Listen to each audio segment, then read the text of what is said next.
Hello students, welcome to MOS classes. इस video में हम 7th क्लास मैथ एनसीईआरटी की जो नई बुक है उसके chapter number 6 the triangle and its properties के कंप्लीट बेसिक्स को समझेंगे।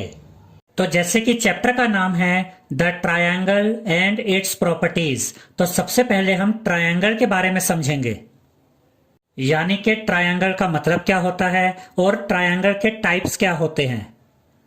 यहां पर हमने ट्रायंगल की डेफिनेशन लिखी है। अ triangle is a simple closed curve made of 3 line segments. इसका यह मतलब है स्टूडेंट्स कि ट्रायंगल एक सिंपल क्लोज्ड कर्व होता है। इसे आप ऐसे भी कह सकते हैं कि ट्रायंगल एक सिंपल क्लोज्ड फिगर होती है जो 3 लाइन सेगमेंट्स के मिलने से बनता है। यहां पर आप देख सकते हैं कि यह ट्रायंगल एबीसी है और इसमें 3 लाइन सेगमेंट्स हैं, line segment AB, line segment BC and line segment CA. It has 3 vertices, 3 sides and 3 angles. इसका यह मतलब है स्टूडेंट्स कि एक ट्रायंगल में 3 वर्टिसेस होते हैं, 3 साइड्स होती हैं और 3 एंगल्स होते हैं। अब सबसे पहले हम देखेंगे कि इस ट्रायंगल ABC की 3 साइड्स कौन सी हैं। तो यहां पर 3 साइड्स हैं, side AB, side BC and side CA। तो यहां पर हमने इस ट्रायंगल एबीसी की तीनों साइड्स लिखी हैं, side AB, side BC and side CA। और ये लाइन सेगमेंट का सिंबल है, यानी कि ट्रायंगल की लाइन सेगमेंट्स ही ट्रायंगल की साइड्स होती हैं। एंगल्स को समझने से पहले हम ट्रायंगल के वर्टिसेस के बारे में समझेंगे। याद रखिएगा स्टूडेंट्स कि ट्रायंगल में 3 वर्टिसेस होते हैं। यहां पर आप देख सकते हैं कि एक वर्टेक्स है A, दूसरा वर्टेक्स है B और तीसरा वर्टेक्स है C। वर्टेक्स का मतलब है ये वाला पॉइंट। देखिए ये 2 लाइन सेगमेंट्स इस पॉइंट पर मिल रही है, तो ये एक वर्टेक्स है और इस वर्टेक्स का नाम है A। ऐसे ही ये वाली लाइन सेगमेंट और ये वाली लाइन सेगमेंट इस पॉइंट पर मिल रही हैं, तो ये दूसरा वर्टेक्स है, इसका नाम है वर्टेक्स B। और ये लाइन सेगमेंट और ये वाली लाइन सेगमेंट इस पॉइंट पर मिल रहे हैं, तो ये तीसरा वर्टेक्स है और इस वर्टेक्स का नाम है C। तो यहां पर हमने यही लिखा है वर्टिसेस ABC। अब हम ट्रायंगल के 3 एंगल्स के बारे में समझेंगे। यहां पर आप देख सकते हैं स्टूडेंट्स कि 3 एंगल बन रहे हैं, angle A, angle B and angle C। अब हम ये समझेंगे कि एंगल्स को लिखा कैसे जाता है। ये बहुत ही इंपॉर्टेंट पॉइंट है स्टूडेंट्स। अगर आप ये समझ लेते हैं कि एंगल्स को लिखा कैसे जाता है और एंगल्स को पढ़ा कैसे जाता है, तो इससे आपकी बहुत हेल्प होती है। अब देखिए स्टूडेंट्स कि जो एंगल A है ये कौन से वर्टेक्स पर बन रहा है। एंगल A वर्टेक्स A पर बन रहा है, तो एंगल A को हम एंगल BAC भी कह सकते हैं। तो देखिए यहां पर हमने यही लिखा है एंगल BAC। और अगर आप चाहें तो एंगल A को एंगल CAB भी कह सकते हैं। अब देखिए स्टूडेंट्स एंगल BAC में बीच में कौन सा वर्टेक्स आया, वर्टेक्स A। इसका यह मतलब है कि ये एंगल वर्टेक्स A पर बन रहा है। हम फिर से रिपीट कर रहे हैं स्टूडेंट्स कि एंगल A को आप एंगल BAC भी लिख सकते हैं और एंगल CAB भी लिख सकते हैं, लेकिन दोनों ही तरह से बीच में वर्टेक्स A आएगा क्योंकि ये एंगल वर्टेक्स A पर बन रहा है। अब देखिए एंगल B कौन से वर्टेक्स पर बन रहा है, B वर्टेक्स पे, तो एंगल B को हम एंगल ABC भी लिख सकते हैं और एंगल B को हम एंगल CBA भी लिख सकते हैं। तो यहां पर हमने एंगल B को लिखा है एंगल ABC। याद रखिएगा स्टूडेंट्स कि आप एंगल ABC बोले या एंगल CBA बोले, बात एक ही है, क्योंकि दोनों ही केसेस में बीच में कौन सा वर्टेक्स आ रहा है, वर्टेक्स B, यानी कि ये एंगल वर्टेक्स B पर बन रहा है। अब देखिए ये तीसरा एंगल है एंगल C। एंगल C को आप एंगल ACB भी लिख सकते हैं और एंगल BCA भी लिख सकते हैं। यहां पर हमने एंगल C को लिखा है एंगल BCA। तो चाहे आप एंगल BCA लिखें या एंगल ACB लिखें, बात एक ही है, क्योंकि दोनों ही केसेस में बीच में वर्टेक्स C आ रहा है, यानी कि ये एंगल वर्टेक्स C पर बन रहा है। अब हम देखेंगे types of triangles based on sides, यानी कि साइड्स के हिसाब से ट्रायंगल्स के कौन कौन से टाइप्स होते हैं। तो सबसे पहले है स्केलेन ट्रायंगल। याद रखिएगा स्टूडेंट्स कि स्केलेन ट्रायंगल वो ट्रायंगल होता है जिसकी तीनों साइड्स डिफरेंट होती हैं। यहां पर आप देख सकते हैं स्टूडेंट्स कि ये एक स्केलेन ट्रायंगल है, इसकी तीनों साइड्स डिफरेंट है। ये वाली साइड 4 सेंटीमीटर है, ये वाली साइड 6 सेंटीमीटर है और ये वाली साइड 5 सेंटीमीटर है। इसके बाद होता है आइसोसेलेस ट्रायंगल। याद रखिएगा स्टूडेंट्स कि आइसोसेलेस ट्रायंगल वो ट्रायंगल होता है जिसकी दो साइड्स इक्वल होती हैं। अब यहां पर आप देख सकते हैं कि ये एक आइसोसेलेस ट्रायंगल है क्योंकि इसकी ये दो साइड्स इक्वल हैं। ये वाली साइड भी 4 सेंटीमीटर है और ये वाली साइड भी 4 सेंटीमीटर है, जबकि इसकी तीसरी साइड है 6 सेंटीमीटर। तो ये एक आइसोसेलेस ट्रायंगल है क्योंकि इसकी दो साइड्स इक्वल हैं। और इसके बाद है इक्विलैटरल ट्रायंगल। याद रखिएगा स्टूडेंट्स कि इक्विलैटरल ट्रायंगल वो ट्रायंगल होता है जिसकी तीनों साइड्स इक्वल होती हैं। यहां पर आप देख सकते हैं कि ये एक इक्विलैटरल ट्रायंगल है क्योंकि इसकी तीनों साइड्स इक्वल हैं। ये वाली साइड भी 4 सेंटीमीटर है, ये वाली साइड भी 4 सेंटीमीटर है और ये वाली साइड भी 4 सेंटीमीटर है। इक्विलैटरल ट्रायंगल की एक प्रॉपर्टी और याद रखिएगा स्टूडेंट्स कि इक्विलैटरल ट्रायंगल के तीनों एंगल्स 60 डिग्री के होते हैं।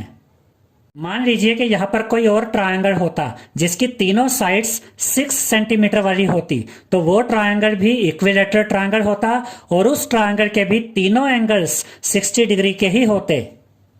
और ये ट्रायंगल भी इक्विलैटरल ट्रायंगल है क्योंकि इसकी तीनों साइड्स इक्वल हैं और इसके तीनों एंगल्स 60 डिग्री के हैं। अब हम पढ़ेंगे types of triangles based on angles, यानी कि एंगल्स के हिसाब से ट्रायंगल्स के कौन से टाइप्स होते हैं। तो सबसे पहले है एक्यूट एंगल्ड ट्रायंगल। याद रखिएगा स्टूडेंट्स कि ऐसा ट्रायंगल जिसके तीनों एंगल्स 90 डिग्री से छोटे होते हैं, ऐसे ट्रायंगल को हम एक्यूट एंगल्ड ट्रायंगल कहते हैं। एक्यूट एंगल का मतलब होता है ऐसा एंगल जो 90 डिग्री से कम होता है, 90 डिग्री से छोटा होता है। इस ट्रायंगल में आप देख सकते हैं कि तीनों एंगल्स 60 डिग्री हैं, यानी कि इस ट्रायंगल के तीनों एंगल्स 90 डिग्री से कम है, इसलिए ये कैसा ट्रायंगल है? ये एक एक्यूट एंगल्ड ट्रायंगल है। इसके बाद है राइट एंगल्ड ट्रायंगल। याद रखिएगा स्टूडेंट्स कि राइट एंगल का मतलब होता है 90 डिग्री का एंगल। तो ऐसा ट्रायंगल जिसमें एक एंगल 90 डिग्री का होता है, ऐसे ट्रायंगल को हम राइट एंगल्ड ट्रायंगल कहते हैं। यहां पर आप देख सकते हैं स्टूडेंट्स कि ये ट्रायंगल राइट एंगल्ड ट्रायंगल है क्योंकि यहां पर एंगल भी 90 डिग्री है। ये जो सिंबल आप देख रहे हैं ये 90 डिग्री का सिंबल होता है। आप चाहे तो यहाँ पर 90 डिग्री ऐसे भी लिख सकते हैं। तो क्योंकि इस ट्रायंगल में एक एंगल 90 डिग्री है तो ये एक राइट एंगल्ड ट्रायंगल है। इसके बाद है ऑब्ट्यूज एंगल्ड ट्रायंगल। याद रखिएगा स्टूडेंट्स कि ऐसा एंगल जो 90 डिग्री से तो बड़ा होता है लेकिन 180 डिग्री से छोटा होता है, ऐसे एंगल को हम ऑब्ट्यूज एंगल कहते हैं। और ऐसा ट्रायंगल जिसमें एक एंगल ऑब्ट्यूज एंगल होता है, ऐसे ट्रायंगल को हम ऑब्ट्यूज एंगल्ड ट्रायंगल कहते हैं। इस डायग्राम में आप देख सकते हैं कि एंगल भी 120 डिग्री है, यानी कि ये एक ऑब्ट्यूज एंगल है क्योंकि ये एंगल 90 डिग्री से बड़ा है और 180 डिग्री से छोटा है। तो ये ट्रायंगल कैसा ट्रायंगल हुआ? ये एक ऑब्ट्यूज एंगल्ड ट्रायंगल है क्योंकि इसका एक एंगल ऑब्ट्यूज एंगल है। अब हम समझेंगे मीडियन ऑफ अ ट्रायंगल के बारे में, यानी कि ट्रायंगल का मीडियन क्या होता है। तो यहां पर हमने मीडियन की डेफिनेशन लिखी है। A median connects a vertex of a triangle to the mid point of the opposite side. इसका यह मतलब है स्टूडेंट्स कि ट्रायंगल का जो मीडियन होता है वो एक लाइन सेगमेंट होती है जो ट्रायंगल के वर्टेक्स को अपोजिट साइड के मिड पॉइंट से कनेक्ट करती है। इसे आप ऐसे भी कह सकते हैं कि ट्रायंगल का जो मीडियन होता है ये एक लाइन सेगमेंट होती है जो ट्रायंगल के वर्टेक्स को अपोजिट साइड के मिड पॉइंट से जोड़ती है। अब हम कुछ डायग्राम्स की मदद से मीडियन के बारे में समझेंगे। अब यहां पर देखिए स्टूडेंट्स, ये एक ट्रायंगल है ABC और इसमें आप देख सकते हैं कि वर्टेक्स A से ये मीडियन जा रहा है और ये मीडियन BC को उसके मिड पॉइंट पे यहां पर टच कर रहा है, यानी कि D BC का मिड पॉइंट है, यानी कि BD और DC आपस में इक्वल हैं। तो AD क्या है? AD इस ट्रायंगल का मीडियन है। अब इस डायग्राम में देखिए स्टूडेंट्स, यहां पर इस ट्रायंगल ABC का जो मीडियन है वो है CD, और ये मीडियन C वर्टेक्स से होकर जा रहा है और AB को AB के मिड पॉइंट यानी कि D पर टच कर रहा है। और इस डायग्राम में देखिए, इस डायग्राम में मीडियन है BD और ये मीडियन वर्टेक्स B से होकर जा रहा है और AC को उसके मिड पॉइंट यानी कि D पॉइंट पर टच कर रहा है। तो यहां पर हमने ये समझा स्टूडेंट्स कि किसी ट्रायंगल में जो मीडियन होता है वो जिस वर्टेक्स से जाता है वो उस वर्टेक्स की अपोजिट साइड को उसके मिड पॉइंट पर टच करता है। जैसे कि यहां पर मीडियन है AD जो BC को उसके मिड पॉइंट D पर टच कर रहा है, और यहां पर मीडियन है CD जो AB को उसके मिड पॉइंट D पर टच कर रहा है, और यहां पर मीडियन है BD जो AC को उसके मिड पॉइंट D पर टच कर रहा है। अब इस डायग्राम को देखिए स्टूडेंट्स, इस डायग्राम में हमने इस ट्रायंगल ABC में 3 मीडियन एक साथ दिखाए हैं। देखिए, पहला मीडियन है AD जो BC को उसके मिड पॉइंट D पर टच कर रहा है। दूसरा मीडियन है BF जो AC को उसके मिड पॉइंट F पर टच कर रहा है, और तीसरा मीडियन है CE जो AB को उसके मिड पॉइंट E पर टच कर रहा है। याद रखिएगा स्टूडेंट्स कि एक ट्रायंगल में मैक्सिमम 3 मीडियंस हो सकते हैं। अब हम समझेंगे एल्टीट्यूड ऑफ अ ट्रायंगल के बारे में। An altitude of a triangle is a line segment drawn from a vertex of the triangle and perpendicular to the opposite side of the vertex.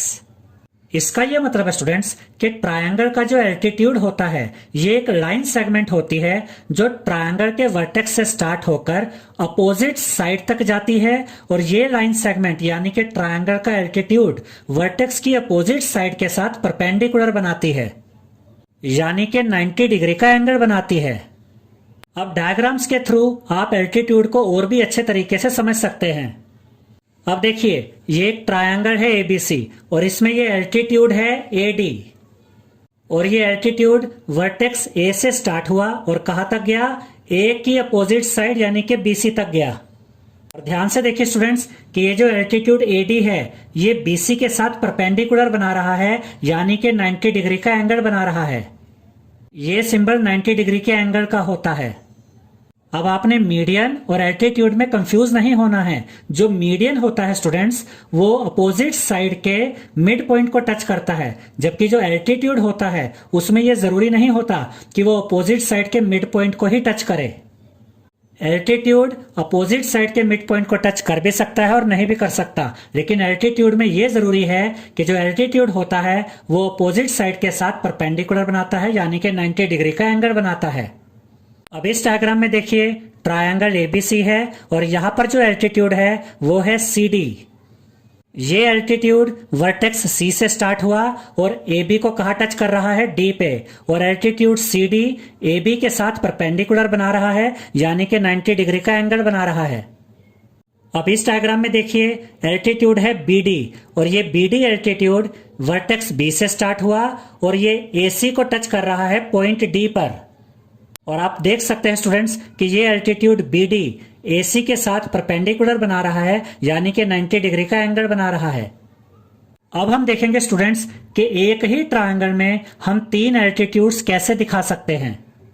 अब देखिए स्टूडेंट्स कि ये ट्रायंगल ABC है और इसमें जो पहला एल्टीट्यूड है ये है AE और ये BC के साथ परपेंडिकुलर बना रहा है, और यहां पर दूसरा एल्टीट्यूड है BD और ये AC के साथ परपेंडिकुलर बना रहा है, और तीसरा एल्टीट्यूड है CF और ये AB के साथ परपेंडिकुलर बना रहा है। याद रखिएगा स्टूडेंट्स कि एक ट्रायंगल में मैक्सिमम 3 एल्टीट्यूड्स बनाए जा सकते हैं। कि exterior angle of a triangle क्या होता है और exterior angle of a triangle की प्रॉपर्टी क्या होती है। पहले हम ये समझेंगे स्टूडेंट्स कि एक्सटीरियर एंगल फाइंड कैसे किया जाता है, उसके बाद हम आपको समझाएंगे कि एक्सटीरियर एंगल होता क्या है। याद रखिएगा स्टूडेंट्स कि एक्सटीरियर एंगल इक्वल होता है sum of two opposite interior angles के, और यही exterior angle of a triangle की प्रॉपर्टी है। अब हम समझेंगे कि exterior angle of a triangle होता क्या है और ये टू अपोजिट इंटीरियर एंगल्स कौन से होते हैं जिनको ऐड करने से हमें एक्सटीरियर एंगल मिल जाता है। अब देखिए स्टूडेंट्स, ये एक ट्रायंगल है और इस ट्रायंगल में तीन एंगल्स हैं और ये तीनों एंगल्स इंटीरियर एंगल्स हैं। इंटीरियर एंगल्स मतलब ये तीनों एंगल्स इस ट्रायंगल के अंदर की तरफ बन रहे हैं। अब अगर हम इस साइड को आगे की तरफ बढ़ा देते हैं, आगे की तरफ प्रोड्यूस कर देते हैं, तो उससे हमें इस ट्रायंगल का एक्सटीरियर एंगल मिल जाएगा। अब हम इस साइड को आगे की तरफ बढ़ा देंगे। अब आप देख सकते हैं स्टूडेंट्स कि यहां पर हमें ये एक्सटीरियर एंगल मिल गया है। अब ये तीन एंगल्स इंटीरियर एंगल्स हैं और ये जो एंगल्स आपको मिला जब आपने इस साइड को आगे की तरफ बढ़ाया तो ये एंगल एक्सटीरियर एंगल है। अब जैसे हमने इस ट्रायंगल में इस साइड को आगे की तरफ बढ़ाया, आगे की तरफ प्रोड्यूस किया, वैसे ही हम बाकी दोनों साइड्स को भी आगे की तरफ बढ़ा सकते हैं, आगे की तरफ प्रोड्यूस कर सकते हैं। अब इस ट्रायंगल में देखिए हम इस साइड को आगे की तरफ बढ़ा रहे हैं। अब इस साइड को आगे की तरफ बढ़ाने से हमें इस ट्रायंगल का जो एक्सटीरियर एंगल है वो यहां पर मिलेगा। याद रखिएगा स्टूडेंट्स कि exterior angle of a triangle का मतलब होता है वो एंगल जो एंगल ट्रायंगल के बाहर की तरफ बनता है। ये तीन एंगल्स इंटीरियर एंगल्स हैं क्योंकि ये तीन एंगल्स ट्रायंगल के अंदर की तरफ बन रहे हैं, और ये एंगल एक्सटीरियर एंगल है क्योंकि ये एंगल इस ट्रायंगल के बाहर की तरफ बना है। ऐसे ही यहां पर ये जो एंगल है ये एक्सटीरियर एंगल है क्योंकि ये एंगल इस ट्रायंगल के बाहर की तरफ बना है। अब इस ट्रायंगल की इस साइड को हम आगे की तरफ बढ़ाएंगे, आगे की तरफ प्रोड्यूस करेंगे। अब देखिए स्टूडेंट्स, यहां पर हमें एक्सटीरियर एंगल यहां पर मिलेगा। तो जब हमने इस साइड को आगे की तरफ बढ़ाया तो हमें एक्सटीरियर एंगल यहां पर मिला, और जब हमने इस साइड को आगे की तरफ बढ़ाया तो हमें एक्सटीरियर एंगल यहां पर मिला, और जब हमने इस साइड को आगे की तरफ बढ़ाया तो हमें एक्सटीरियर एंगल यहां पर मिला। अब हम समझेंगे कि इसका क्या मतलब था कि एक्सटीरियर एंगल इक्वल होता है sum of two opposite interior angles के। अब देखिए स्टूडेंट्स, मान लीजिए कि ये एंगल है 40 डिग्री और ये एंगल है 60 डिग्री। अब अगर आपको एक्सटीरियर एंगल पता करना है तो आप इन दोनों अपोजिट इंटीरियर एंगल्स को ऐड कर देंगे, और अगर आप इन दोनों एंगल्स को ऐड करेंगे तो आपको मिलेगा 100 डिग्री। तो एक्सटीरियर एंगल कितना होगा? 100 डिग्री। याद रखिएगा स्टूडेंट्स कि इस ट्रायंगल में ये एक्सटीरियर एंगल है और इस एक्सटीरियर एंगल के साथ जो ये इंटीरियर एंगल है इसका यूज आप नहीं करेंगे। अगर आपको एक्सटीरियर एंगल पता करना है तो आप इन दोनों अपोजिट इंटीरियर एंगल्स को ऐड कर देंगे। ये दोनों एंगल्स कौन से एंगल हैं? Opposite interior angles. और जब आप इन टू अपोजिट इंटीरियर एंगल्स को ऐड करेंगे तो आपको एक्सटीरियर एंगल मिल जाएगा। ऐसे ही अगर आपको इस एक्सटीरियर एंगल का पता करना है तो आप इन दो अपोजिट इंटीरियर एंगल्स को ऐड करेंगे, और अगर आपको इस एक्सटीरियर एंगल का पता करना है तो आप इन दो अपोजिट इंटीरियर एंगल्स को ऐड करेंगे। अब हम दो एग्जांपल्स करेंगे स्टूडेंट्स, और उन दो एग्जांपल्स को समझने के बाद आपके लिए एक्सरसाइज 6.2 को सॉल्व करना बहुत इजी हो जाएगा। फर्स्ट एग्जांपल में हमसे कहा गया है find the value of x, यानी कि हमें x की वैल्यू फाइंड करनी है। और इस डायग्राम में आप देख सकते हैं कि एक्सटीरियर एंगल ही x है, यानी कि हमें एक्सटीरियर एंगल का ही पता करना है। और यहां पर दो अपोजिट इंटीरियर एंगल्स हैं 60 डिग्री एंड 70 डिग्री। तो इसके सॉल्यूशन में हम लिखेंगे exterior angle is equal to sum of two opposite interior angles. तो एक्सटीरियर एंगल की जगह यहां पर हम लिखेंगे x, क्योंकि यहां पर आप देख सकते हैं कि एक्सटीरियर एंगल x है। इज इक्वल टू का साइन एज इट इज आएगा, और दो अपोजिट इंटीरियर एंगल्स कौन से हैं? 60 डिग्री एंड 70 डिग्री। तो यहां पर हम इन दोनों को ऐड कर देंगे, 60 डिग्री प्लस 70 डिग्री। ये x यहाँ पर एज इट इज आ जाएगा, ये इज इक्वल टू का साइन भी एज इट इज आएगा, और जब आप 60 डिग्री और 70 डिग्री को ऐड करेंगे तो आपको मिलेगा 130 डिग्री। तो यहाँ पर आप लिखेंगे 130 डिग्री। तो x की वैल्यू हमें मिल गई है 130 डिग्री, और एक्सटीरियर एंगल ही x है, तो एक्सटीरियर एंगल हमें मिल गया है 130 डिग्री। तो इस एग्जांपल में हमने ये समझा स्टूडेंट्स कि अगर हम दो अपोजिट इंटीरियर एंगल्स को ऐड कर दें तो हमें एक्सटीरियर एंगल मिल जाता है। सेकंड एग्जांपल में हमसे कहा गया है find the value of x, यानी कि हमें x की वैल्यू फाइंड करनी है। और इस डायग्राम में आप देख सकते हैं स्टूडेंट्स कि जो x है वो एक्सटीरियर एंगल नहीं है, x यहाँ पर इंटीरियर एंगल है, और एक्सटीरियर एंगल कितना दिया गया है 110 डिग्री। और यहां पर टू अपोजिट इंटीरियर एंगल्स कौन से हैं 50 डिग्री एंड x। तो इसके सॉल्यूशन में हम लिखेंगे exterior angle is equal to sum of two opposite interior angles. अब एक्सटीरियर एंगल की जगह यहां पर हम लिखेंगे 110 डिग्री, क्योंकि एक्सटीरियर एंगल हमें 110 डिग्री दिया गया है। इज इक्वल टू का साइन यहां पर एज इट इज आएगा, और दो अपोजिट इंटीरियर एंगल्स हैं 50 डिग्री एंड x, तो इन दोनों को यहां पर हम ऐड कर देंगे 50 डिग्री प्लस x। अब हमें तो x की वैल्यू फाइंड करनी है, तो x को यहां पर हम एज इट इज रखेंगे, ये इज इक्वल टू का साइन भी एज इट इज आएगा, 110 डिग्री भी अपनी जगह पर रहेगा। और जब आप पॉजिटिव 50 डिग्री को राइट हैंड साइड से लेफ्ट हैंड साइड में लेकर आएंगे तो यहां पर आकर ये नेगेटिव 50 डिग्री हो जाएगा। तो यहां पर आप लिखेंगे 110 डिग्री माइनस 50 डिग्री, और जब आप 110 डिग्री में से माइनस करेंगे 50 डिग्री को तो आपको मिलेगा 60 डिग्री। तो यहां पर आप लिखेंगे x is equal to 60 degree. तो इस एग्जांपल में हमने ये समझा स्टूडेंट्स कि अगर हमें एक्सटीरियर एंगल दिया गया हो और एक अपोजिट इंटीरियर एंगल भी दिया गया हो तो दूसरा अपोजिट इंटीरियर एंगल हम कैसे निकालते हैं, कि angle sum property of a triangle का क्या मतलब होता है। Sum of the three angles of a triangle is equal to 180 degree. इसका यह मतलब है स्टूडेंट्स कि अगर आप एक ट्रायंगल के तीनों एंगल्स को ऐड कर देते हैं तो ट्रायंगल के तीनों एंगल्स का सम इक्वल होता है 180 डिग्री के, और यही angle sum property of a triangle है। यानी कि अगर आपसे कोई ये पूछे कि angle sum property of a triangle का क्या मतलब होता है तो आप कहेंगे कि angle sum property of a triangle का ये मतलब होता है कि अगर आप ट्रायंगल के तीनों एंगल्स को ऐड कर देते हैं तो ट्रायंगल के तीनों एंगल्स का सम 180 डिग्री के इक्वल आता है।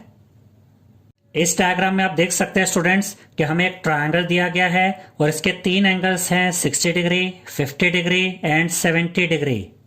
और अगर आप इस ट्रायंगल के इन तीनों एंगल्स को ऐड करेंगे तो आपको इन तीनों एंगल्स का सम 180 डिग्री के इक्वल मिलेगा। ऐसे ही यहाँ पर एक दूसरा ट्रायंगल है और इसके तीन एंगल्स है 20 डिग्री, 100 डिग्री एंड 60 डिग्री। और अगर आप इन तीनों एंगल्स को ऐड करेंगे तो इन तीनों एंगल्स का सम भी आपको 180 डिग्री के इक्वल मिलेगा। अब हम एक एग्जाम्पल के थ्रू ये समझेंगे कि angle sum property of a triangle को कैसे यूज किया जाता है। इस एग्जाम्पल में हमसे कहा गया है in the given figure find the value of x। यहां पर आप देख सकते हैं स्टूडेंट्स कि हमें एक ट्रायंगल ABC दिया गया है और हमें x की वैल्यू फाइंड करनी है। अब इस ट्रायंगल में तीन एंगल्स हैं x, 40 डिग्री एंड 60 डिग्री। तो यहां पर हम लिखेंगे x plus 40 degree plus 60 degree is equal to 180 degree, यानी कि ट्रायंगल के तीनों एंगल्स का सम इक्वल होता है 180 डिग्री के। अब हमें इसका रीजन भी यहां पर लिखना होगा कि हमने ये क्यों लिखा। तो यहां पर हम रीजन लिखेंगे bye angle sum property of a triangle, यानी कि ये जो यहां पर हमने लिखा है ये हमने angle sum property of a triangle की वजह से लिखा है। और angle sum property of a triangle ये कहती है कि ट्रायंगल के तीनों एंगल्स का सम इक्वल होता है 180 डिग्री के। अब ये x यहां पर एज इट इज आ जाएगा, और जब आप पॉजिटिव 40 डिग्री और पॉजिटिव 60 डिग्री को ऐड करेंगे तो आपको मिलेगा पॉजिटिव 100 डिग्री। तो यहां पर आप लिखेंगे x plus 100 degree is equal to का साइन एज इट इज आएगा, और ये 180 डिग्री भी यहां पर एज इट इज आ जाएगा। अब हमें तो x की वैल्यू फाइंड करनी है, तो x यहाँ पर एज इट इज आएगा, इज इक्वल टू का साइन भी एज इट इज आ जाएगा, 180 डिग्री भी अपनी जगह पर रहेगा। और जब हम प्लस 100 डिग्री को लेफ्ट हैंड साइड से राइट हैंड साइड में लेकर आएंगे तो यहां पर आकर ये माइनस 100 डिग्री हो जाएगा। अब ये x यहाँ पर एज इट इज आ जाएगा, ये इज इक्वल टू का साइन भी एज इट इज आएगा। और जब आप 180 डिग्री में से माइनस करेंगे 100 डिग्री को तो आपको मिलेगा 80 डिग्री। तो यहाँ पर आप लिखेंगे 80 डिग्री। तो x की वैल्यू हमें मिल गई है 80 डिग्री। टू स्पेशल ट्रायंगल्स, और ये टू स्पेशल ट्रायंगल्स होते हैं equilateral triangle and isosceles triangle. तो पहले हम समझते हैं कि इक्विलैटरल ट्रायंगल्स का क्या मतलब होता है। याद रखिएगा स्टूडेंट्स कि इक्विलैटरल ट्रायंगल की तीनों साइड्स इक्वल होती हैं और इक्विलैटरल ट्रायंगल के तीनों एंगल्स 60 डिग्री के होते हैं। इसीलिए यहां पर हमने लिखा है all sides are equal, each angle has measure 60 degree. ये इक्विलैटरल ट्रायंगल का रफ डायग्राम है स्टूडेंट्स। इसमें तीनों साइड्स इक्वल हैं। देखिए यहां पर हमने तीनों साइड्स पर ये सेम सिंबल बनाए हैं। इसका ये मतलब है कि तीनों साइड्स की लेंथ सेम है, इक्वल है। और यहां पर आप देख सकते हैं कि इस ट्रायंगल के तीनों एंगल्स 60 डिग्री हैं। अब क्योंकि इस ट्रायंगल की तीनों साइड्स इक्वल हैं और तीनों एंगल्स भी 60 डिग्री हैं, तो ये ट्रायंगल कैसा ट्रायंगल है? ये एक इक्विलैटरल ट्रायंगल है। अब हम समझेंगे कि आइसोसेलेस ट्रायंगल का क्या मतलब होता है। याद रखिएगा स्टूडेंट्स कि जो आइसोसेलेस ट्रायंगल होता है उसकी दो साइड्स इक्वल होती हैं और जो दो इक्वल साइड्स होती हैं उनके दो अपोजिट एंगल्स भी आपस में इक्वल होते हैं। जैसे कि यहां पर आप देख सकते हैं कि ये ट्रायंगल है, ट्रायंगल एबीसी, और इसकी साइड AB और साइड AC आपस में इक्वल है। ये दो साइड्स आपस में इक्वल है, इसका मतलब ट्रायंगल ABC एक आइसोसेलेस ट्रायंगल है। और इन दोनों साइड्स पर हमने सेम सिंबल बनाए हैं, इसका मतलब कि ये दोनों साइड्स आपस में इक्वल हैं। अब ध्यान से देखिएगा स्टूडेंट्स, आइसोसेलेस ट्रायंगल में जो ये एंगल होता है इसे वर्टेक्स एंगल कहते हैं और ये दो एंगल्स होते हैं बेस एंगल्स। और आइसोसेलेस ट्रायंगल में बेस एंगल्स आपस में इक्वल होते हैं। और इसे आप ऐसे भी याद रख सकते हैं कि आइसोसेलेस ट्रायंगल में जो दो साइड्स इक्वल होती हैं उनके अपोजिट एंगल्स भी इक्वल होते हैं। देखिए यहां पर यही हमने लिखा है, टू साइड्स आर इक्वल, यानी कि आइसोसेलेस ट्रायंगल में दो साइड्स इक्वल होती हैं। Base angles opposite to the equal sides are equal, यानी कि आइसोसेलेस ट्रायंगल में जो बेस एंगल्स होते हैं वो भी आपस में इक्वल होते हैं। अब हम पढ़ेंगे sum of the lengths of two sides of a triangle. अब यहां पर हम ये समझेंगे स्टूडेंट्स कि अगर हम ट्रायंगल की टू साइड्स को ऐड करते हैं तो दो साइड्स को ऐड करने से जो सम हमें मिलता है तीसरी साइड के साथ उसका क्या रिलेशन होता है। The sum of the lengths of any two sides of a triangle is greater than the third side. इसका यह मतलब है स्टूडेंट्स कि अगर आप एक ट्रायंगल की दो साइड्स को ऐड कर देते हैं तो दोनों साइड्स को ऐड करने से जो सम आपको मिलता है वो सम तीसरी साइड से बड़ा होता है। यहां पर आप देख सकते हैं कि एक ट्रायंगल है, ट्रायंगल ABC, और अगर आप इस ट्रायंगल की दो साइड्स AB और BC को ऐड करते हैं तो AB और BC को ऐड करने से जो सम आपको मिलेगा वो ग्रेटर होगा तीसरी साइड AC से। यानी कि अगर आप AB और BC को ऐड करते हैं तो इन दोनों साइड्स का सम तीसरी साइड AC से बड़ा होगा। उसके बाद हमने लिखा है AB plus AC greater than BC, यानी कि अगर आप AB और AC को ऐड करते हैं तो इन दोनों साइड्स का सम तीसरी साइड BC से बड़ा होगा। उसके बाद हमने लिखा है AC plus BC greater than AB, यानी कि अगर आप AC और BC को ऐड करते हैं तो इन दो साइड्स का सम तीसरी साइड AB से बड़ा होगा। अब हम एक एग्जांपल के थ्रू इसे समझेंगे। यहां पर हमने एक रफ डायग्राम बनाया है। इसमें आप देख सकते हैं कि ट्रायंगल ABC है, साइड AB है 4 सेंटीमीटर, साइड AC है 5 सेंटीमीटर और साइड BC है 6 सेंटीमीटर। पहले हमने साइड AB और साइड AC को ऐड किया है। देखिए 4 + 5, ये साइड 4 सेंटीमीटर है और ये साइड 5 सेंटीमीटर है।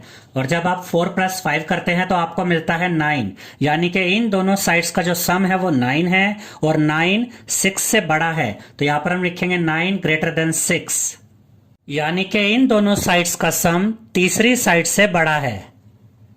अब हम इन दोनों साइड्स को ऐड करेंगे।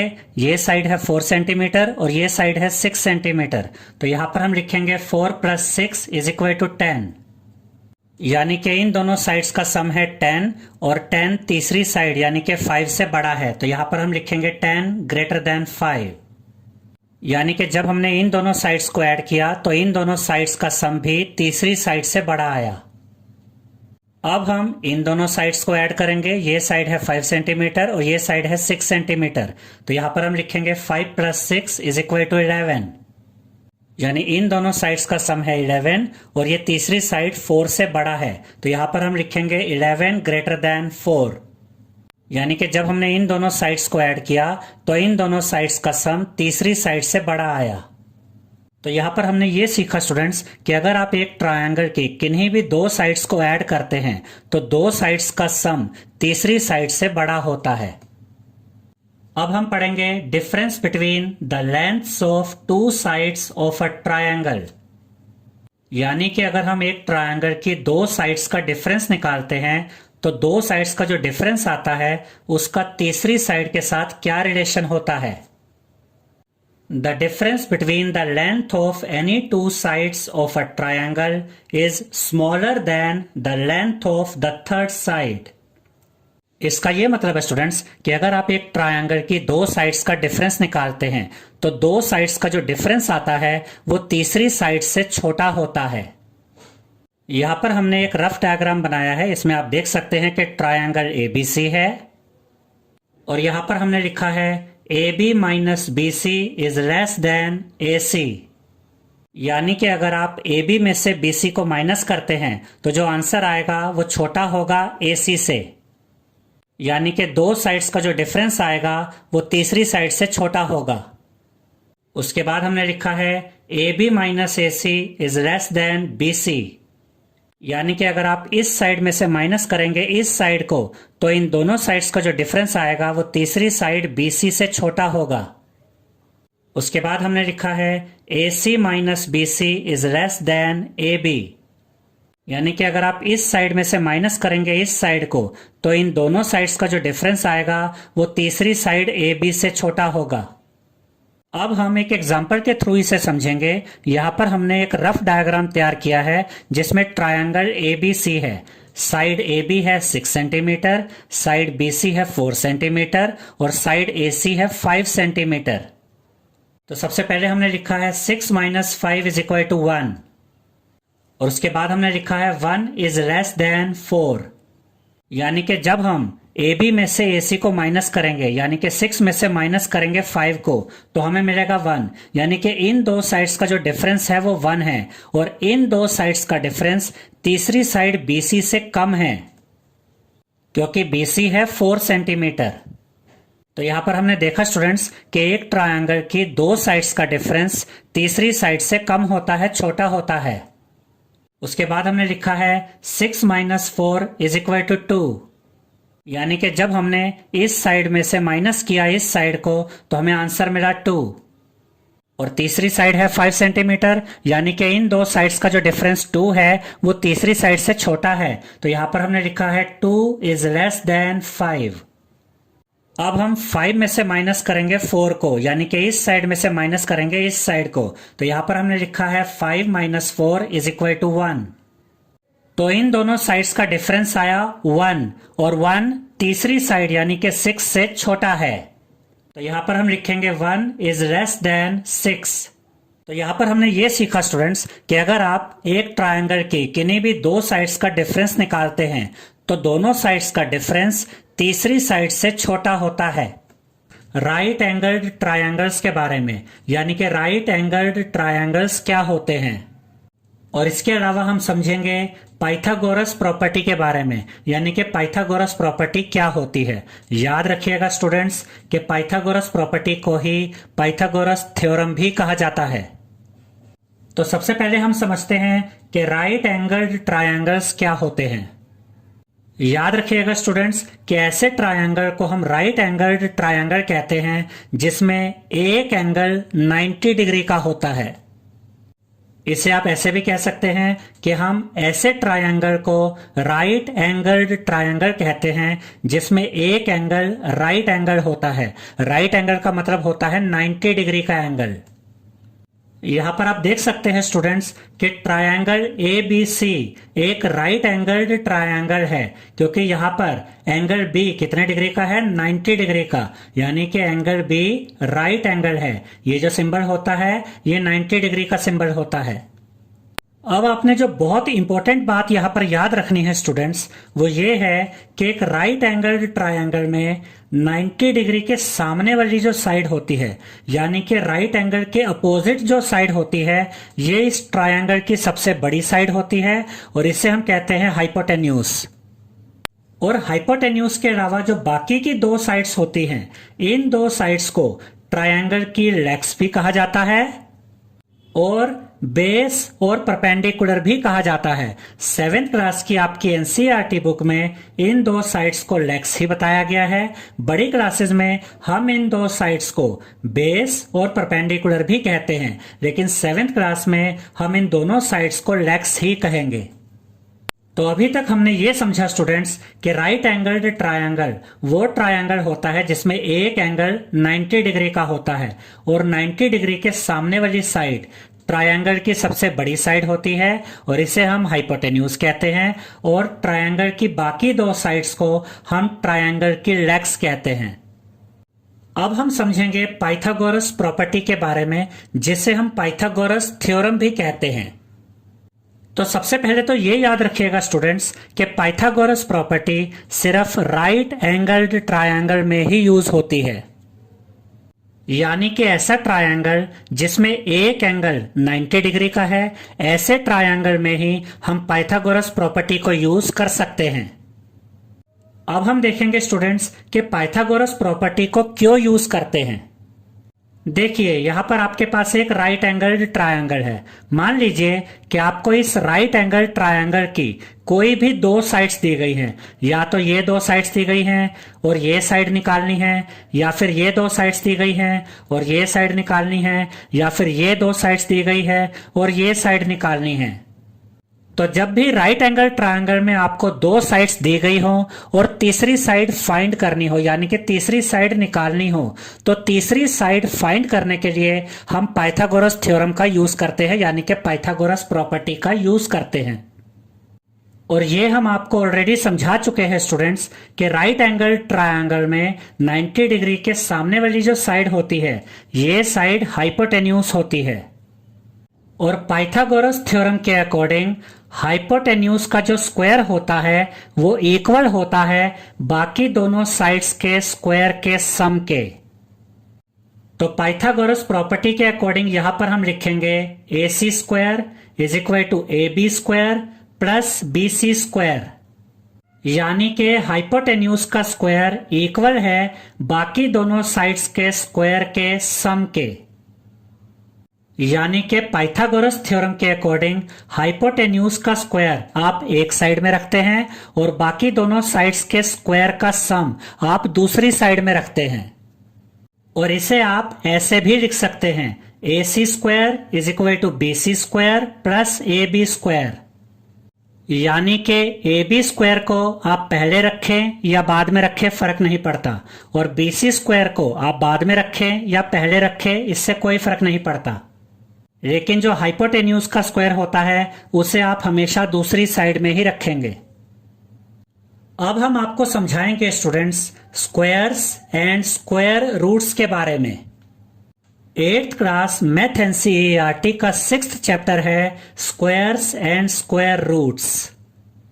अब आप सोचेंगे कि अगर ये 8th क्लास का चैप्टर है तो हम पाइथागोरस थ्योरम की बेसिक वीडियो में आपको ये क्यों समझा रहे हैं। याद रखिएगा स्टूडेंट्स कि अगर आपको स्क्वायर्स के बारे में नहीं पता है और खास तौर पे स्क्वायर रूट्स के बारे में नहीं पता है तो पाइथागोरस थ्योरम से रिलेटेड न्यूमेरिकल्स को सॉल्व करने में आपको प्रॉब्लम आएगी। और अगर आप स्क्वायर्स के बारे में अच्छे से समझ लेते हैं और स्पेशली स्क्वायर रूट्स के बारे में अच्छे से समझ लेते हैं तो पाइथागोरस थ्योरम से रिलेटेड न्यूमेरिकल्स को सॉल्व करना आपके लिए बहुत आसान हो जाएगा। तो हम एग्जांपल्स के थ्रू समझेंगे स्टूडेंट्स कि किसी नंबर का स्क्वायर कैसे फाइंड किया जाता है और किसी नंबर का स्क्वायर रूट कैसे फाइंड किया जाता है। तो इस एग्जांपल में हमसे कहा गया है फाइंड द स्क्वायर ऑफ 2, यानी कि हमें 2 का स्क्वायर फाइंड करना है। तो 2 का स्क्वायर फाइंड करने के लिए यहां पर हम लिखेंगे 2 की power 2 is equal to 2 multiply by 2।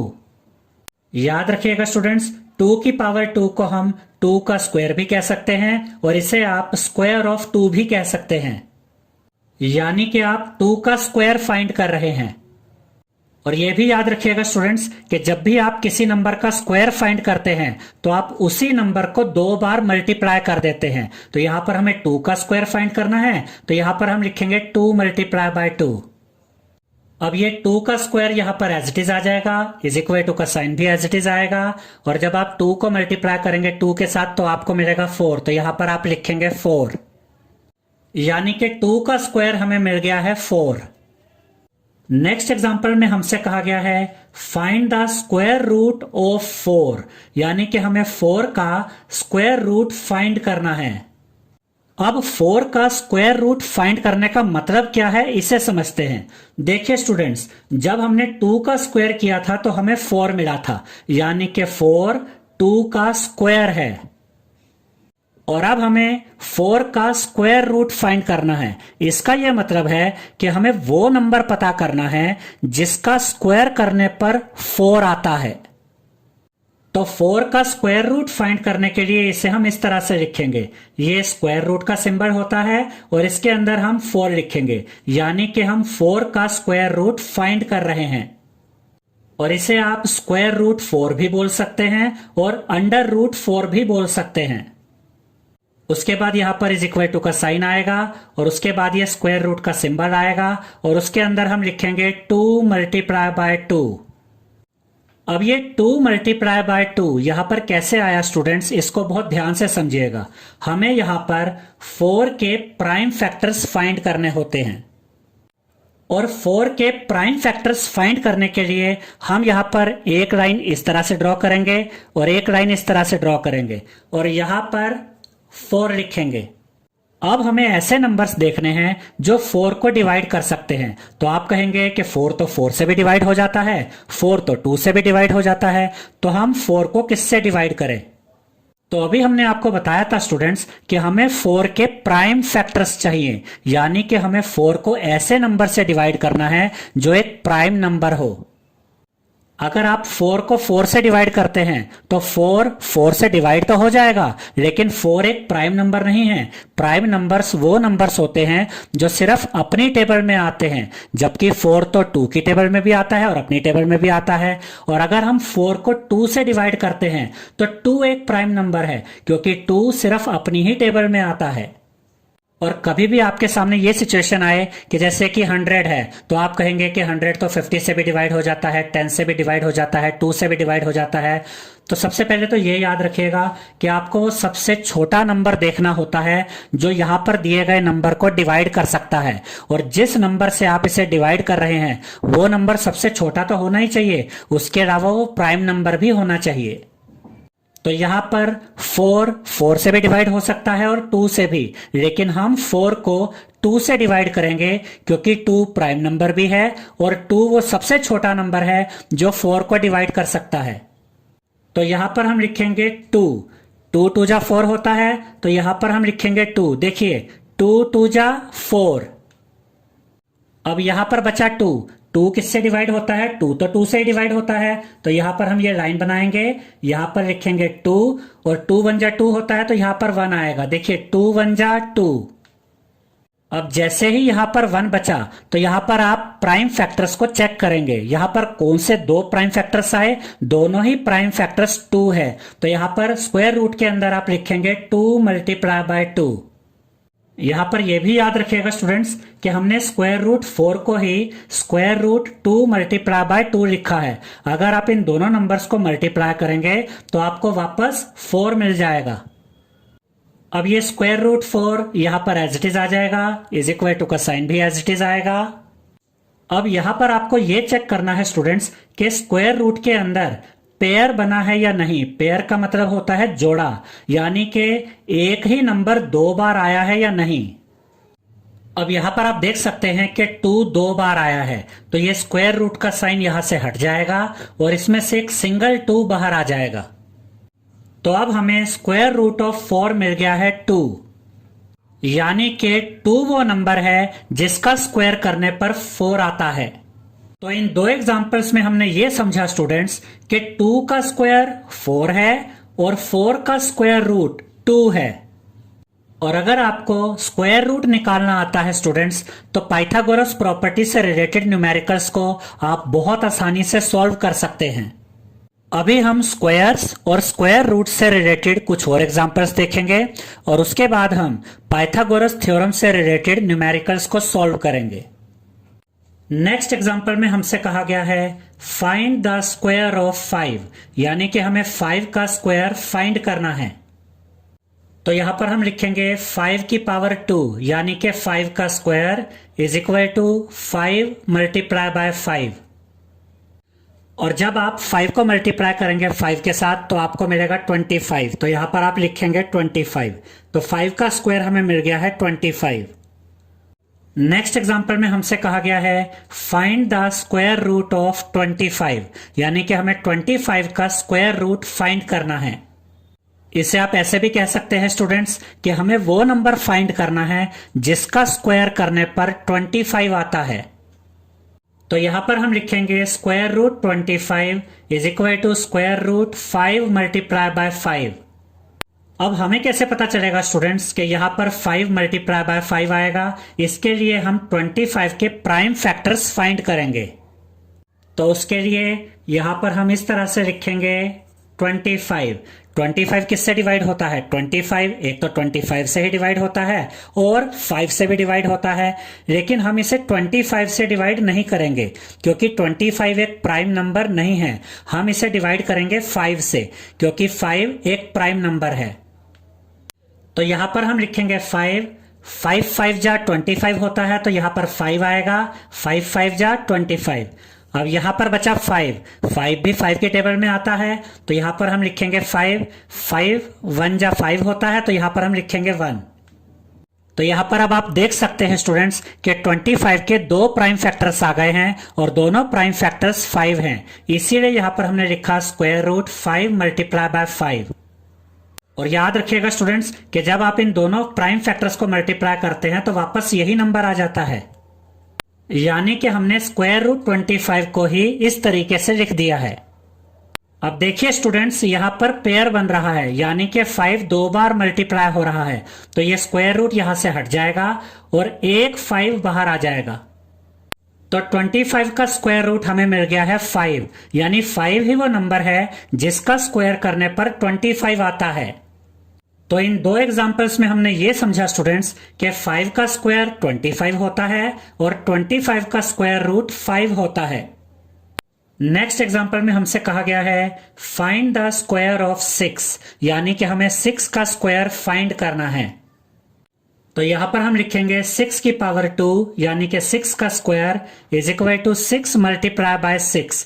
और जब आप 6 को मल्टीप्लाई करेंगे 6 से तो आपको मिलेगा 36। तो यहां पर आप लिखेंगे 36। तो 6 का स्क्वायर हमें मिल गया है 36। नेक्स्ट एग्जांपल में हमसे कहा गया है find the square root of 36, यानी कि हमें 36 का स्क्वायर रूट फाइंड करना है।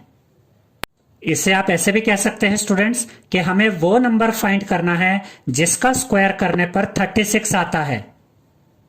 तो यहां पर हम लिखेंगे square root 36 is equal to, और यहां पर स्क्वायर रूट में हम लिखेंगे 2 multiply by 2 multiply by 3 multiply by 3। अब हमें कैसे पता चलेगा स्टूडेंट्स कि यहां पर स्क्वायर रूट में 2 multiply by 2 multiply by 3 multiply by 3 आएगा? तो इसके लिए हम 36 के प्राइम फैक्टर्स फाइंड करेंगे। तो इसके लिए यहां पर हम इस तरह से 36 लिखेंगे। अब 36 तो बहुत सारे नंबर से डिवाइड होता है, 2 से, 3 से, 4 से, 6 से, 9 से, 12 से, 18 से और 36 से। तो हमें कैसे पता चलेगा कि हम 36 को किससे डिवाइड करें? अब देखिए स्टूडेंट्स कि 36 इन सभी नंबर से डिवाइड होता है, लेकिन हम 36 को या तो 2 से डिवाइड करेंगे या 3 से डिवाइड करेंगे। ऐसा इसलिए है कि बाकी सभी नंबर्स 36 को डिवाइड तो करते हैं, लेकिन ये सभी नंबर्स प्राइम नंबर्स नहीं हैं और हमें यहाँ पर 36 के प्राइम फैक्टर्स पता करने हैं। यहाँ पर 2 प्राइम नंबर है और 3 प्राइम नंबर है। तो हम 36 को या तो 2 से डिवाइड करेंगे या 3 से डिवाइड करेंगे। तो हम 36 को पहले 2 से डिवाइड करेंगे। तो यहां पर हम लिखेंगे 2, 2 1 जा 2, 3 में से 2 गया 1 बचा, 1 and 6 16, 2 8 जा 16। अब यहां पर बचा 18, 18 को भी हम 2 से भी डिवाइड कर सकते हैं और 3 से भी।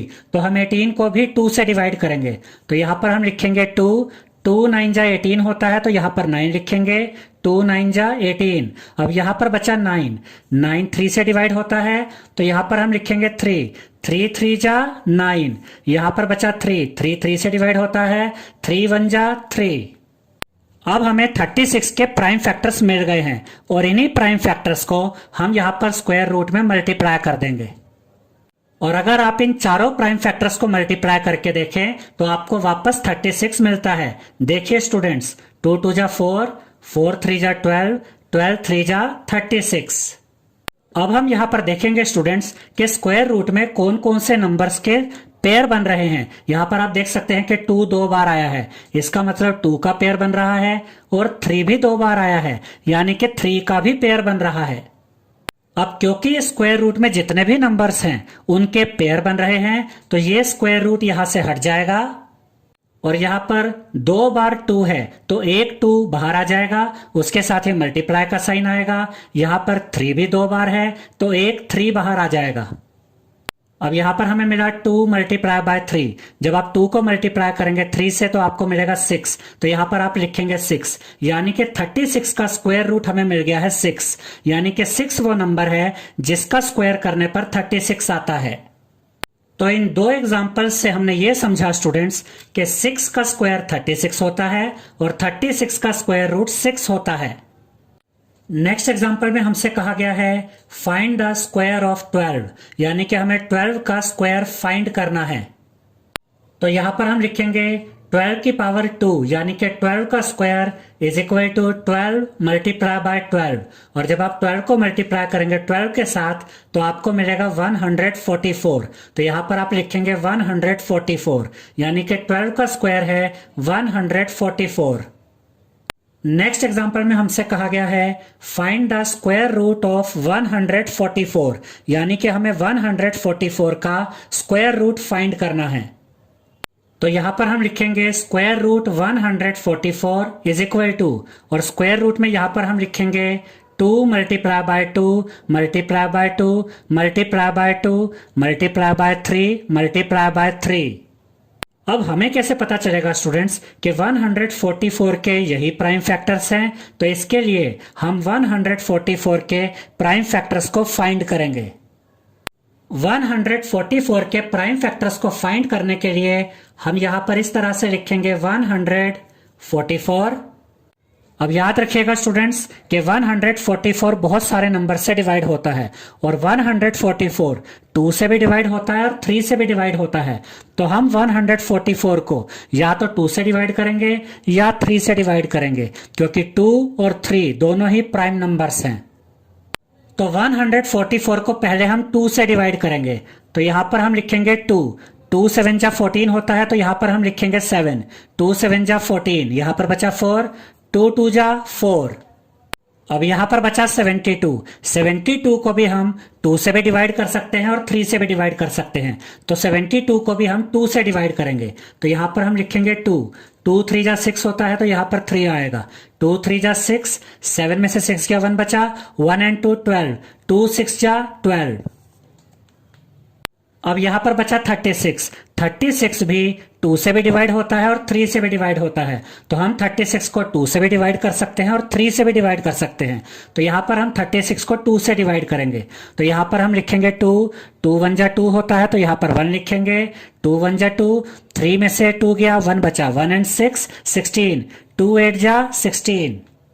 अब यहां पर बचा 18। 18 को भी हम 2 से भी डिवाइड कर सकते हैं और 3 से भी डिवाइड कर सकते हैं। तो यहां पर 18 को हम 2 से डिवाइड करेंगे। तो यहां पर हम लिखेंगे 2, 2 9 जा 18। अब यहां पर बचा 9। 9 3 से डिवाइड होता है, तो 9 को हम 3 से डिवाइड करेंगे। तो यहां पर हम लिखेंगे 3, 3 3 जा 9। यहां पर बचा 3, 3 तो 3 से ही डिवाइड होता है, तो यहां पर हम लिखेंगे 3, 3 1 जा 3। अब यहां पर हमें 144 के सभी प्राइम फैक्टर्स मिल चुके हैं। तो यहां स्क्वायर रूट में हम इन सभी प्राइम फैक्टर्स को मल्टीप्लाई कर देंगे।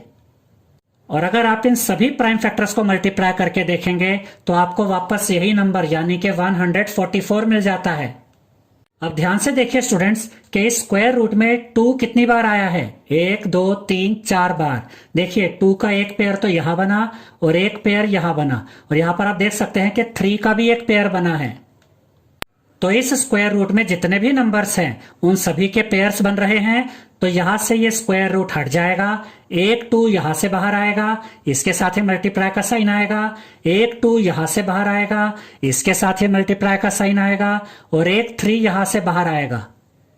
अब यहां पर हमें मिल गया है 2 मल्टीप्लाई बाय 2 मल्टीप्लाई बाय 3, और जब आप 2 को 2 से मल्टीप्लाई करेंगे तो आपको मिलेगा 4, 4 को 3 से मल्टीप्लाई करेंगे तो आपको मिलेगा 12। तो यहां पर आप लिखेंगे 12। तो 144 का स्क्वायर रूट हमें मिल गया है 12, यानी कि 12 ही वो नंबर है जिसका स्क्वायर करने पर 144 आता है। तो इन दो एग्जाम्पल से हमने ये समझा स्टूडेंट्स कि 12 का स्क्वायर होता है 144 और 144 का स्क्वायर रूट होता है 12।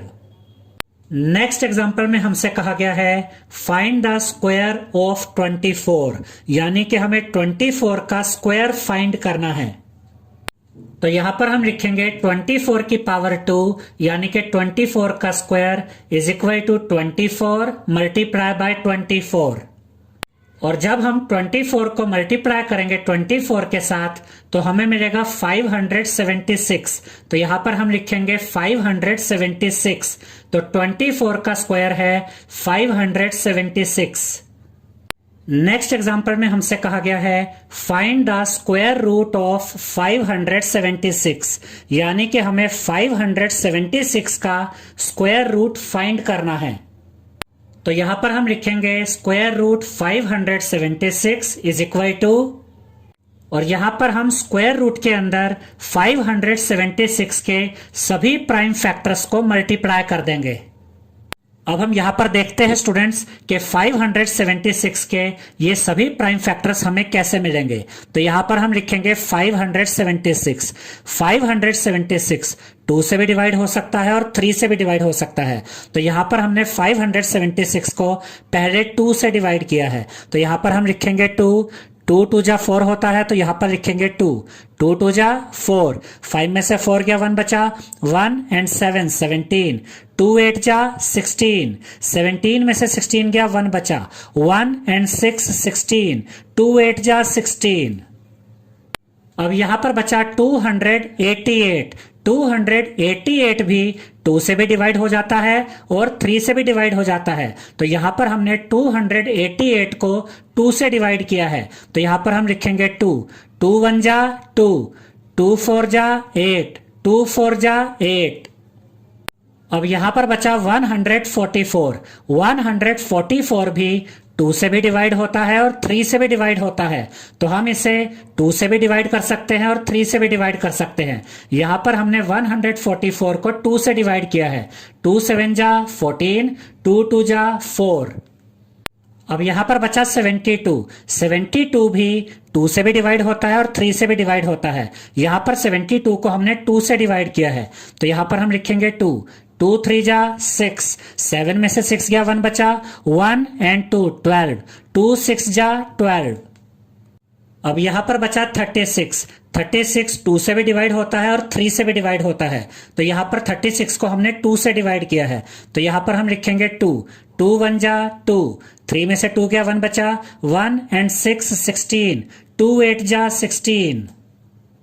अब यहां पर बचा 18, 18 2 से भी डिवाइड होता है और 3 से भी डिवाइड होता है। यहां पर 18 को हमने 2 से डिवाइड किया है, तो यहां पर हम लिखेंगे 2, 2 9 जा 18।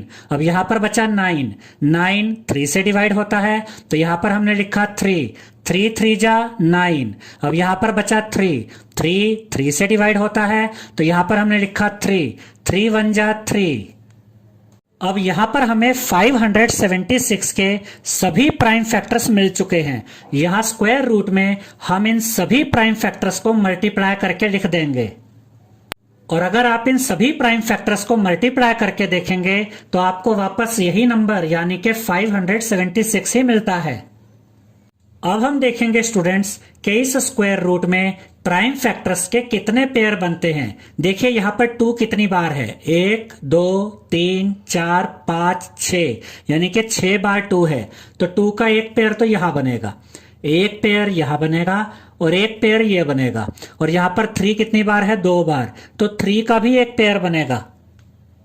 अब क्योंकि इस स्क्वायर रूट में सभी प्राइम नंबर्स के पेयर बन रहे हैं, इसलिए ये स्क्वायर रूट हट जाएगा। यहां से एक 2 बाहर आ जाएगा, उसके साथ ही मल्टीप्लाई का साइन आएगा। यहां से एक 2 बाहर आ जाएगा, उसके साथ ही मल्टीप्लाई का साइन आएगा। यहां से एक 2 बाहर आ जाएगा, उसके साथ ही मल्टीप्लाई का साइन आ जाएगा। और यहां से एक 3 बाहर आ जाएगा। तो यहां पर हमें मिल गया है 2 multiply by 2 multiply by 2 multiply by 3। और जब आप इन चारों नंबर्स को मल्टीप्लाई करेंगे तो आपको मिलेगा 24। तो यहां पर आप लिखेंगे 24। तो 576 का स्क्वायर रूट है 24, यानी कि 24 ही वो नंबर है जिसका स्क्वायर करने पर 576 आता है। तो इन 2 एग्जाम्पल्स में हमने ये समझा स्टूडेंट्स कि 24 का स्क्वायर 576 होता है और 576 का स्क्वायर रूट 24 होता है।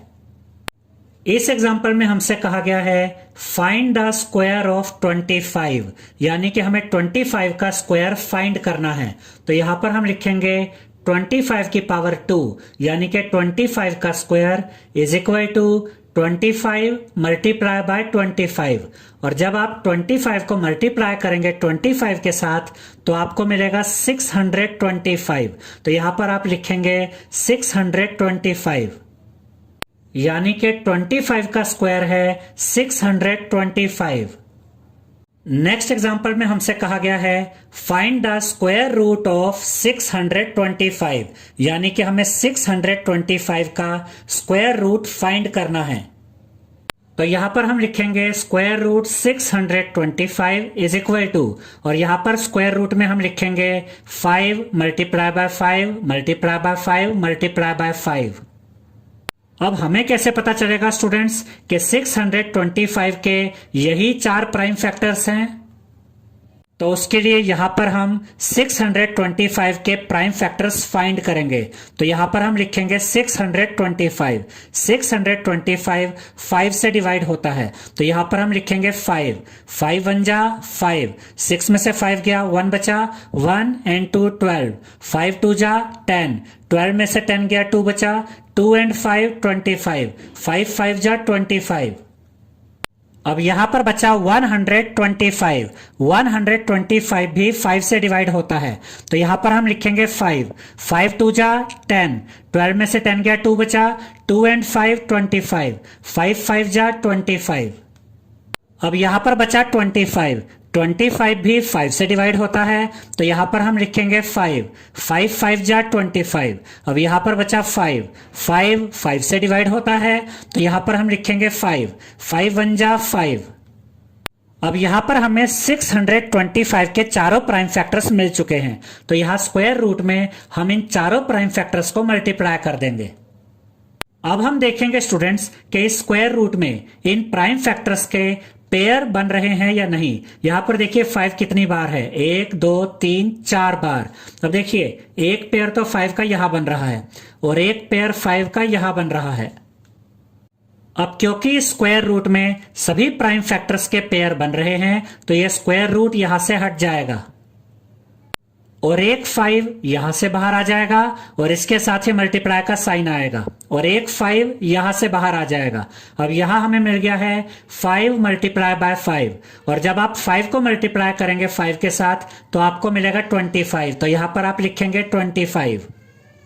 तो 625 का स्क्वायर रूट है 25, यानी कि 25 ही वो नंबर है जिसका स्क्वायर करने पर 625 आता है। तो इन दो एग्जांपल्स में हमने ये समझा स्टूडेंट्स कि 25 का स्क्वायर 625 है और 625 का स्क्वायर रूट 25 है। अब हम पाइथागोरस प्रॉपर्टी से रिलेटेड 3 न्यूमेरिकल्स करेंगे। तो पहला एग्जांपल है triangle ABC is right angled at C। इसका यह मतलब है स्टूडेंट्स कि एक राइट एंगल ट्रायंगल है ट्रायंगल ABC और इस ट्रायंगल में जो राइट एंगल है यानी कि जो 90 डिग्री का एंगल है वो वर्टेक्स C पर बन रहा है। यहां पर आप देख सकते हैं स्टूडेंट्स कि ये एक राइट एंगल ट्रायंगल है ट्रायंगल ABC और इसमें वर्टेक्स C पर राइट एंगल है यानी कि 90 डिग्री का एंगल है। और उसके बाद हमसे कहा गया है if AC is equal to 5 centimetre and BC is equal to 12 centimetre, find the length of AB। इसका यह मतलब है स्टूडेंट्स कि इस राइट एंगल ट्रायंगल में AC 5 सेंटीमीटर है और BC 12 सेंटीमीटर है और हमें AB की लेंथ फाइंड करनी है। याद रखिएगा स्टूडेंट्स कि राइट एंगल ट्रायंगल में 90 डिग्री के सामने वाली जो साइड होती है यह हाइपोटेन्यूज होती है और पाइथागोरस प्रॉपर्टी के अकॉर्डिंग हाइपोटेन्यूज का स्क्वायर इक्वल होता है बाकी दोनों साइड्स के स्क्वायर के सम के। तो यहां पर हम लिखेंगे by Pythagoras property AB square is equal to AC square plus BC square, यानी कि पाइथागोरस प्रॉपर्टी के द्वारा हाइपोटेन्यूज का स्क्वायर इक्वल है बाकी दोनों साइड्स के स्क्वायर के सम के। यहां पर आप देख सकते हैं स्टूडेंट्स कि AB हाइपोटेन्यूज है, AC और BC इस राइट एंगल ट्रायंगल की बाकी दोनों साइड्स हैं। AB तो हमें फाइंड करना है तो AB स्क्वायर यहां पर एज इट इज रहेगा इज इक्वल टू का साइन यहां पर एज इट इज आ जाएगा। AC की जगह यहां पर हम क्या लिखेंगे 5 सेंटीमीटर, तो यहां AC की जगह 5 आएगा और AC का स्क्वायर है तो 5 का भी स्क्वायर होगा, प्लस का साइन एज इट इज आ जाएगा। BC हमें दिया गया है 12 सेंटीमीटर, तो BC की जगह यहां पर हम लिखेंगे 12। BC का स्क्वायर है तो 12 का भी स्क्वायर आएगा। अब ये AB स्क्वायर यहां पर एज इट इज आ जाएगा इज इक्वल टू का साइन भी एज इट इज आएगा। 5 का स्क्वायर होता है 25, तो यहां पर हम लिखेंगे 25, प्लस का साइन यहां पर एज इट इज आ जाएगा। 12 का स्क्वायर होता है 144, तो यहां पर हम लिखेंगे 144। ये AB स्क्वायर यहां पर एज इट इज आ जाएगा इज इक्वल टू का साइन भी एज इट इज आएगा और जब आप 25 और 144 को ऐड करेंगे तो आपको मिलेगा 169, तो यहां पर आप लिखेंगे 169। अब यहां पर हमें मिल गया है AB square is equal to 169। अब हमें तो AB की वैल्यू फाइंड करनी है। AB की वैल्यू फाइंड करने के लिए हम यहां से स्क्वायर हटा देंगे और जब हम यहां से स्क्वायर हटाएंगे तो इस साइड में स्क्वायर रूट आ जाएगा। तो जब हमने यहां से स्क्वायर हटाया तो यहां पर हम लिखेंगे AB इज इक्वल टू का साइन एज इट इज आ जाएगा। ये 169 भी एज इट इज आएगा, लेकिन यहां से स्क्वायर हटाने की वजह से ये 169 इस स्क्वायर रूट के अंदर आ जाएगा। ये AB यहां पर एज इट इज आ जाएगा इज इक्वल टू का साइन भी यहां पर एज इट इज आएगा और यहां पर हम स्क्वायर रूट के अंदर लिखेंगे 13 मल्टीप्लाई बाय 13। ध्यान से देखिए स्टूडेंट्स, यहां पर हमने 169 के प्राइम फैक्टर्स को मल्टीप्लाई किया है। 169 के प्राइम फैक्टर्स को फाइंड करने के लिए हम 169 को यहां पर लिखेंगे। 169 13 से डिवाइड होता है, तो यहां पर हम लिखेंगे 13 जा 169 होता है, तो यहां पर 13 आएगा। 13 जा 169। अब यहां पर बचा 13 से डिवाइड होता है, तो यहां पर हम लिखेंगे 13 1 जा 13। तो 169 के प्राइम फैक्टर्स यहां पर हमें मिल गए हैं और यहां पर हमने इन्हीं दोनों प्राइम फैक्टर्स को स्क्वायर रूट में मल्टीप्लाई किया है। और अगर आप 13 को 13 के साथ मल्टीप्लाई करते हैं तो वापस आपको 169 ही मिल जाता है। अब देखिए स्टूडेंट्स, स्क्वायर रूट के अंदर 13 का पेयर बन रहा है, यानी कि 13 दो बार है, तो ये स्क्वायर रूट हट जाएगा और एक 13 बाहर आ जाएगा। तो अब हम कह सकते हैं स्टूडेंट्स कि 169 का स्क्वायर रूट 13 है। तो यहां पर हम लिखेंगे AB is equal to 13 centimetre.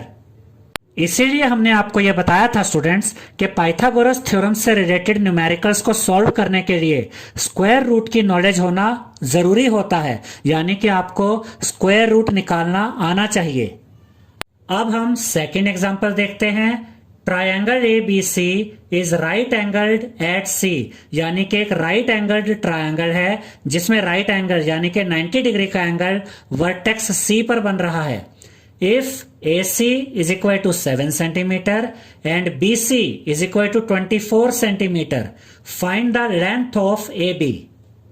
यहां पर आप देख सकते हैं स्टूडेंट्स कि राइट एंगल्ड ट्रायंगल है, ट्रायंगल ABC, जिसमें वर्टेक्स C पर 90 डिग्री का एंगल है यानी कि राइट एंगल है, और AC हमें दिया गया है 7 सेंटीमीटर, BC हमें दिया गया है 24 सेंटीमीटर, और हमें AB की लेंथ फाइंड करनी है।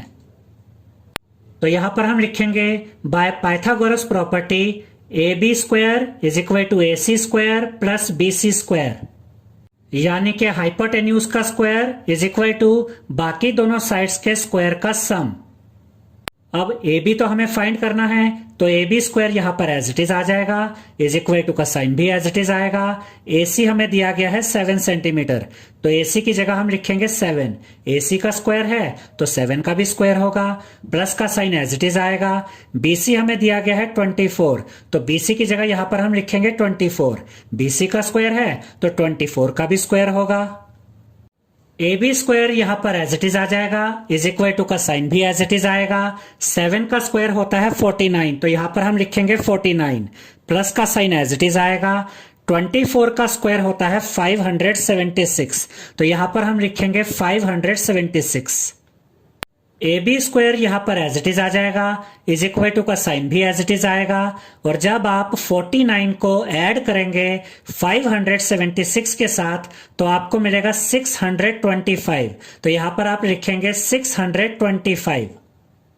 तो अब हमें मिल गया है AB square is equal to 625, लेकिन हमें तो AB की लेंथ फाइंड करनी है, तो यहां से हम स्क्वायर हटा देंगे, और जब हम यहां से स्क्वायर हटाएंगे तो इस साइड में स्क्वायर रूट आ जाएगा। तो यहां पर हम लिखेंगे AB इज इक्वल टू का साइन एज इट इज आएगा, और ये जो 625 है ये स्क्वायर रूट में आ जाएगा। अब ये AB यहां पर एज इट इज आएगा, इज इक्वल टू का साइन भी एज इट इज आएगा, और स्क्वायर रूट में हम लिखेंगे 5 multiply by 5 multiply by 5 multiply by 5। हमने यहां पर 625 के प्राइम फैक्टर्स को मल्टीप्लाई किया है, और यहां पर हमने आपको यह भी दिखाया है स्टूडेंट्स कि 625 के प्राइम फैक्टर्स कैसे निकालते हैं। तो यहां पर हम लिखेंगे 625, और 625 5 से डिवाइड होता है, और 5 एक प्राइम नंबर है, तो हम 625 को 5 से डिवाइड करेंगे। तो यहां पर हम लिखेंगे 5, 5 1 जा 5, 6 में से 5 गया 1 बचा, 1 and 2 12, 5 2 जा 10, 12 में से 10 गया 2 बचा, 2 and 5 25, 5 5 जा 25। यहां पर बचा 125, 125 भी 5 से डिवाइड होता है, तो यहां पर हम लिखेंगे 5, 5 2 जा 10, 12 में से 10 गया 2 बचा, 2 and 5 25, 5 5 जा 25। अब यहां पर बचा 25, 25 भी 5 से डिवाइड होता है, तो यहां पर हम लिखेंगे 5, 5 5 जा 25।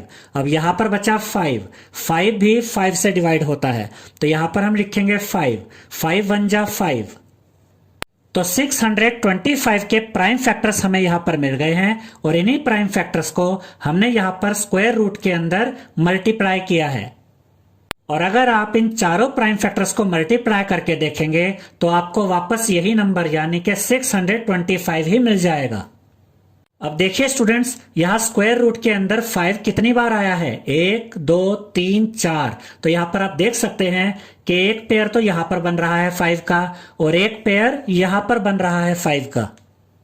अब क्योंकि स्क्वायर रूट में सभी प्राइम फैक्टर्स के पेयर बन रहे हैं तो ये स्क्वायर रूट हट जाएगा, एक 5 यहां से बाहर आ जाएगा, उसके साथ ये मल्टीप्लाई का साइन आएगा और एक 5 यहां से बाहर आ जाएगा।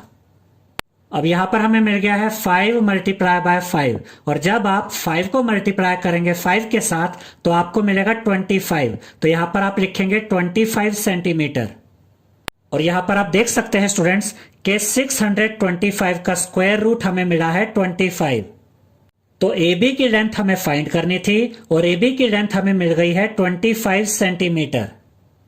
तो अभी तक हमने जो दो न्यूमेरिकल्स देखे हैं उसके बाद आपको यह समझ में आ गया होगा कि पाइथागोरस प्रॉपर्टी से रिलेटेड न्यूमेरिकल्स को सॉल्व करने के लिए स्क्वायर रूट निकालना ही पड़ता है।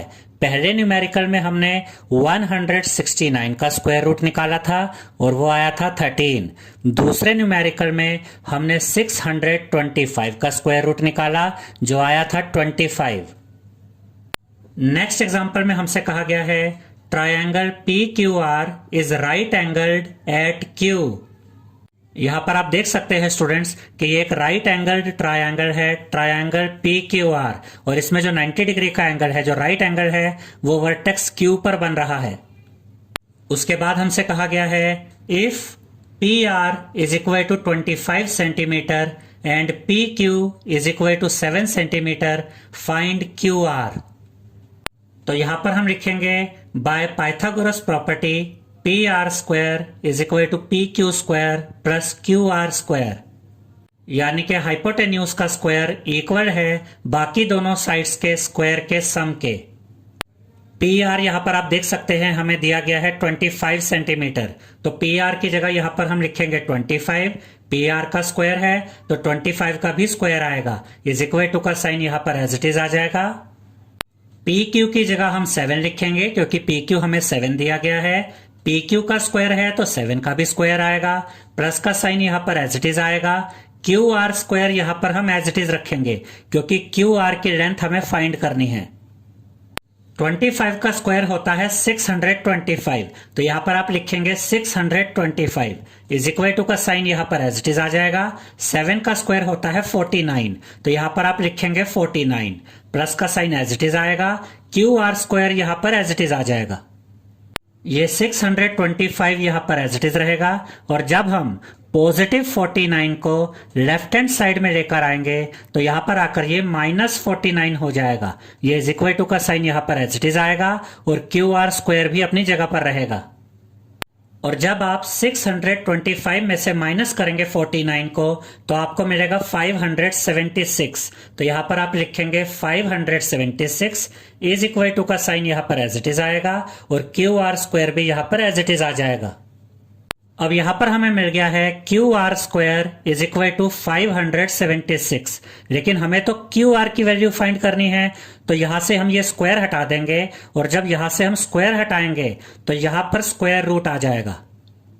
तो यहां पर हम लिखेंगे QR इज इक्वल टू का साइन एज इट इज आएगा और 576 स्क्वायर रूट के अंदर आ जाएगा क्योंकि यहां से हमने स्क्वायर हटा दिया है। अब ये QR यहां पर एज इट इज आएगा, इज इक्वल टू का साइन भी एज इट इज आएगा और स्क्वायर रूट के अंदर जो 576 है हम उसके प्राइम फैक्टर्स को यहां पर मल्टीप्लाई कर देंगे। यहां पर हमने 576 के प्राइम फैक्टर्स को निकालकर भी दिखाया है, आप इसे चेक कर सकते हैं। और ये सभी प्राइम फैक्टर्स यहां पर स्क्वायर रूट के अंदर मल्टीप्लाई में आ जाएंगे। अब यहां पर आप देख सकते हैं स्टूडेंट्स कि 2 कितनी बार आया है, 1 2 3 4 5 6, यानी कि 2 का एक पेयर यहां पर बना, एक पेयर यहां पर बना और एक पेयर यहां पर बना। और 3 कितनी बार आया है, 2 बार, तो 3 का भी यहां पर एक पेयर बन गया है। तो इस स्क्वायर रूट के अंदर सभी प्राइम फैक्टर्स के पेयर बन रहे हैं, तो ये स्क्वायर रूट यहां से हट जाएगा और एक 2 यहां से बाहर आ जाएगा, उसके साथ ही मल्टीप्लाई का साइन आएगा। एक 2 यहां से बाहर आ जाएगा, उसके साथ ही मल्टीप्लाई का साइन आएगा। एक 2 यहां से बाहर आ जाएगा, उसके साथ ही मल्टीप्लाई का साइन आएगा और एक 3 यहां से बाहर आ जाएगा, इज इक्वल टू का साइन एज इट इज आएगा। QR भी अपनी जगह पर रहेगा। अब यहां पर हमें मिल गया है QR is equal to 2 multiply by 2 multiply by 2 multiply by 3, और जब आप इन चारों नंबर्स को मल्टीप्लाई करेंगे तो आपको मिलेगा 24, तो यहां पर आप लिखेंगे 24 सेंटीमीटर। तो क्यू आर की लेंथ हमें मिल गई है 24 सेंटीमीटर। आई होप स्टूडेंट्स आपको हमारा ये वीडियो पसंद आया होगा। अगर आपको हमारा ये वीडियो पसंद आया है तो इसे लाइक, शेयर और सब्सक्राइब कीजिए। Thank you.